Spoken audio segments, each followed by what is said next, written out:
Lors de mon initiation à la compréhension des femmes et de leur psychologie, une phrase revenait sans cesse « Ignore-la et elle te poursuivra ». J'ai tenté d'appliquer cette stratégie, mais sans succès, ce qui m'a conduit à penser qu'il s'agissait simplement d'une formule vide de sens. Cependant, avec le temps, j'ai découvert que cette maxime n'était en réalité qu'une représentation simplifiée d'un concept bien plus profond ancré dans la psychologie féminine. L'erreur ne résidait pas dans la phrase en elle-même, mais dans ma propre compréhension limitée de ce concept. À la fin de cette vidéo, tu comprendras avec moi les subtilités de la psychologie féminine, et tu apprendras comment l'ignorer pour l'attirer, voire la rendre obsédée par toi. Cet épisode est l'un des plus cruciaux de la série « Comment attirer les femmes ?» Alors prête une attention particulière. Il existe un trait qui repousse immanquablement toutes les femmes, et pourtant, la majorité des hommes en sont l'incarnation même. Quel est ce trait? Je vais te le révéler ici. C'est le besoin. Et maintenant, tu pourrais me dire « Mais je ne suis pas dans le besoin ». Eh bien, mon ami, il y a de fortes chances que tu le sois. Le besoin ne se manifeste pas seulement dans des comportements évidents tels que l'obsession, vérifier constamment ses messages, l'appeler à répétition ou devenir jaloux dès qu'elle n'est pas avec toi. Le besoin s'exprime aussi dans des détails plus subtils, dans ta manière de lui parler, de la traiter, d'agir en sa présence, etc. Mais le signe le plus manifeste d'un homme dans le besoin réside dans la dynamique globale de la relation. Il est important de noter que, bien que j'emploie le terme « relation », cela peut s'appliquer à diverses situations, que ce soit lors d'une première rencontre, d'un rendez-vous, ou même dans le cadre d'une relation à long terme. Maintenant, tu te demandes peut-être ce que j'entends par « dynamique de relation ». Excellente question, mon ami. Je dois te prévenir que ce qui suit peut sembler très machiavélique, mais je t'encourage à suivre mon raisonnement. Il s'agit de comprendre ceci. Combien d'efforts investis-tu dans ta relation avec une femme? Autrement dit, quel est ton degré d'investissement émotionnel, temporel et énergétique envers elle? Moins tu investis, plus tu récoltes. Un homme dans le besoin se reconnaît à son investissement excessif en temps, énergie, effort et même argent, pour finalement recevoir peu, voire rien, en retour. Plus tu investis dans une femme, moins elle sera attirée par toi. C'est aussi simple que cela. Pour ceux qui préfèrent une analyse plus rationnelle, la quantité de temps, d'énergie, d'effort, d'émotion et d'argent qu'un homme consacre à une femme est inversement proportionnelle à son attirance pour lui, à l'exception des investissements initiaux nécessaires pour obtenir son numéro, fixer un rendez-vous ou flirter un peu. En d'autres termes, plus tu es investi en elle, moins tu es attirant à ses yeux. Je sais que cela va à l'encontre de tout ce que l'on nous enseigne sur les relations sentimentales et émotionnelles, mais c'est une réalité que l'on ne peut ignorer. Lorsque l'on te dit qu'il suffit de lui montrer à quel point tu es un homme bienveillant, je comprends que l'on t'a inculqué l'idée que pour attirer une femme, il faut la choyer pendant des mois, lui offrir des fleurs et des chocolats, et l'emmener en promenade en voiture. Que si tu pouvais te montrer plus aimable que n'importe quel autre homme qu'elle a rencontré, alors elle désirerait être avec toi. Mais tout cela n'est qu'une illusion. Ce n'est pas ce que les femmes sont biologiquement programmées pour trouver attirant. Au mieux, ce genre de comportement empreint de besoin te reléguera dans la zone des amis. Au pire, elle te trouvera sexuellement répugnant. Dans tous les cas, tu perds. L'ironie de la situation réside dans le fait que plus un homme est dans le besoin, moins il obtient. Les hommes qui ne sont pas dans le besoin obtiennent ce que les autres leur offrent, non ce qu'ils désirent. Les hommes qui n'ont aucun besoin, en revanche, obtiennent exactement, et souvent plus que ce qu'ils veulent. Les femmes les trouvent irrésistibles. Mais pourquoi? Pourquoi les femmes sont-elles instinctivement, oui, instinctivement, attirées par les hommes qui n'ont aucun besoin? Pourquoi sont-elles instinctivement attirées par les hommes qui ont des options? Nous explorerons les raisons évolutives de ce phénomène dans les prochains épisodes de cette série, mais avant d'aller plus loin, examinons plus en détail la notion de besoin.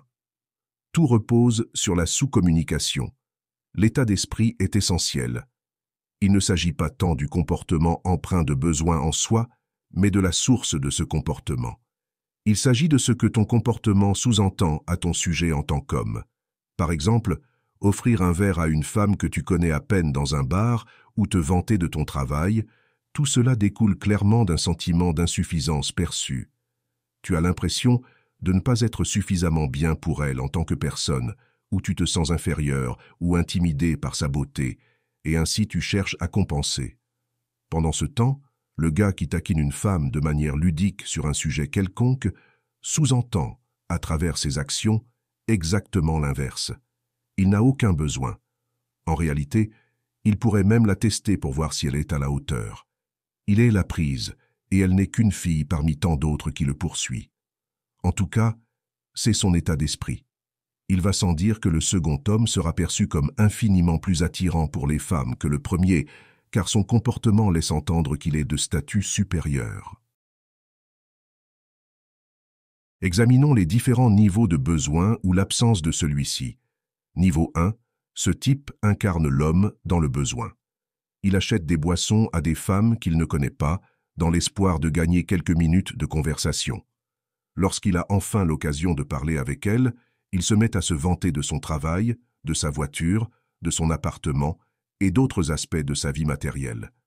S'il parvient à décrocher un rendez-vous, il envoie des messages tous les jours, non seulement pour garder le contact, mais de longs textes détaillés, en plus des habituels « bonjour » et « bonne nuit ».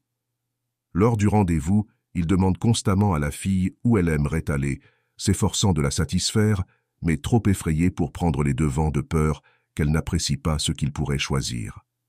Ce n'est pas tant le comportement de ce gars qui est problématique, mais ce que ce comportement révèle de lui.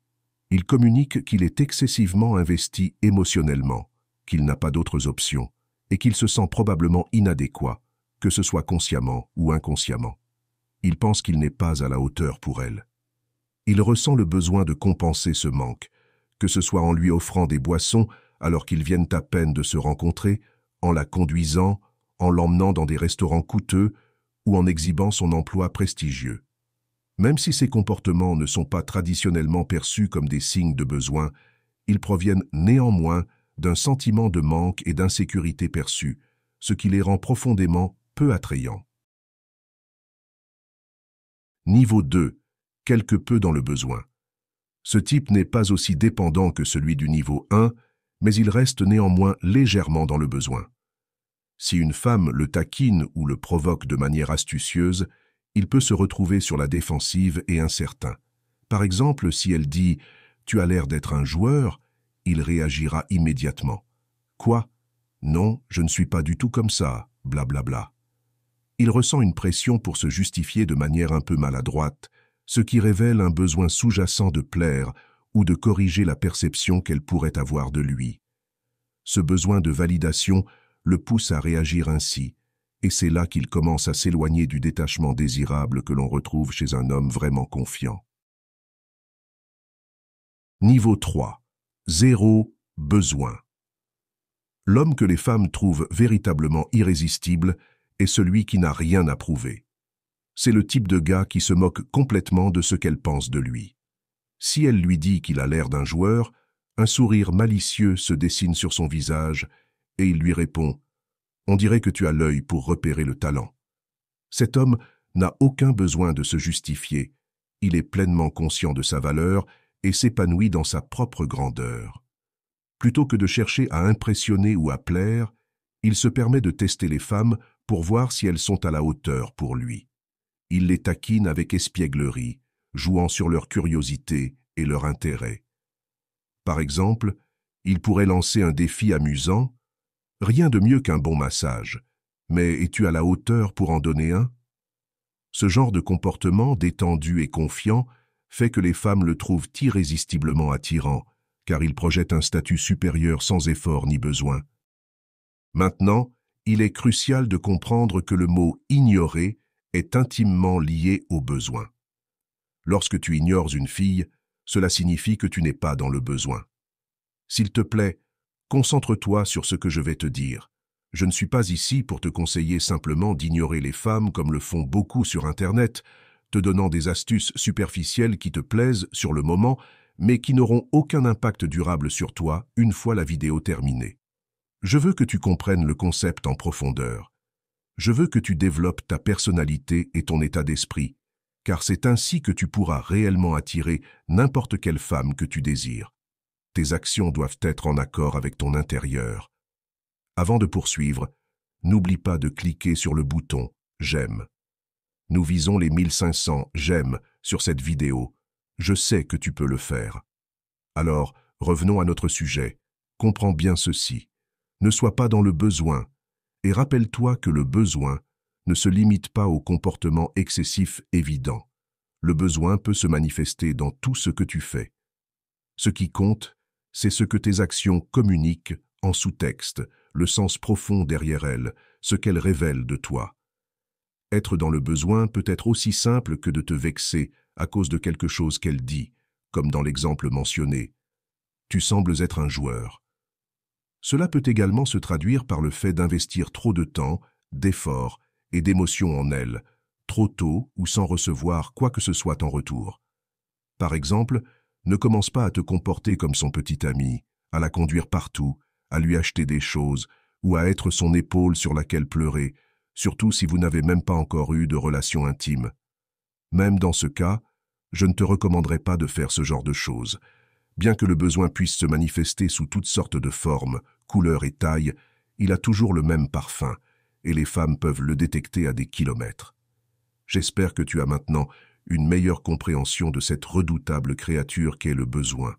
Car si tu me regardes, il y a de fortes chances que tu sois dans le besoin, même si ce n'est qu'à un certain degré, aussi minime soit-il, et cela repousse les femmes. Idée clé. 1. Le besoin est le trait le plus peu attirant. Peu importe à quel point tu peux ressembler à Brad Pitt, si elle détecte ne serait-ce qu'une once de besoin, son attirance pour toi s'évanouira instantanément. 2. Tout est une question de ce que ton comportement communique en sous-texte. Le besoin n'est pas toujours évident. Les gars associent souvent le besoin à des comportements extrêmes, comme espionner son téléphone en secret, mais en réalité, des actions comme rendre des services non sollicités, s'investir trop tôt ou ressentir le besoin de prouver sa valeur sont également des signes de besoin. 3. Moins tu donnes, plus tu obtiens. Les femmes sont biologiquement programmées pour être instinctivement attirées par des hommes mentalement forts, confiants, masculins et dominants. Ces hommes ne sont pas dans le besoin et n'ont rien à prouver. Ainsi, lorsque ton comportement en sous-texte passe de « j'espère qu'elle m'aime » à « voyons si elle me plaît », la dynamique change complètement. Essaye de l'impressionner et elle sera moins intéressée, sois moins investie et elle essaiera de t'impressionner. Nous aborderons tout cela en détail dans les prochaines vidéos de notre série. Au fait, merci pour les 80 000 abonnés. La communauté grandit et j'apprécie énormément tous vos commentaires sympathiques. N'oublie pas de me dire dans les commentaires quels problèmes tu rencontres afin que je puisse savoir exactement de quoi parler dans la prochaine vidéo. À bientôt dans la prochaine vidéo.